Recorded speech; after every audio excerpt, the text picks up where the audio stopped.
Natolotra nisy enita tamin'ity androany ity ihany koa ireo ranomainty sarotra fafana nahatratra 520 sy 304 alina tavoahangy izay mitety-bidy hatrany amin'ny 520 am'zato tapitrisa ariary ka ny ambasadiny Inde no nanolotra izany. Izay ny makasika ny fividianana iny fa mbola iverenantsika izay afaka fotoana foy ao anatin'ireo vaovao hafa fa idirantsika kosa ny fiara-miasa ny firenena vahiny sy ny firenena malagasy.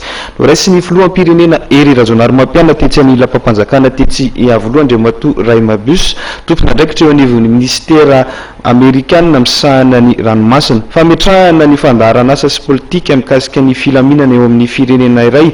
Io no andraikitra Andriamatoa Raimabus miopana besaka tamin'izany ihany koa araka izany ny fionana tamin'ny filoham-pirenena.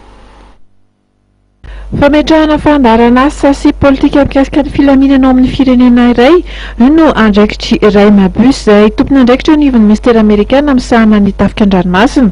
Izy ihany koa dia misahana ny fametrahana fifandraisana eo amin'ny firenena Amerikanina sy ireo tantana ambony isaky ny firenena manerana an'izao tontolo izao.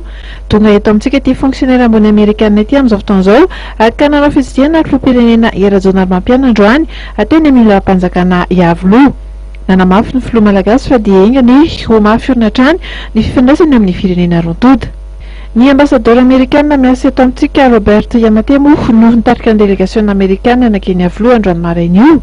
Tompona andraikitra miaramila ambony malagasy maromaro ihany koa no tonga teny an-toerana nakanisan'izany ny ministry ny fiarovam-pirenena ny général de corps d'armée Dominique Rakotsavy.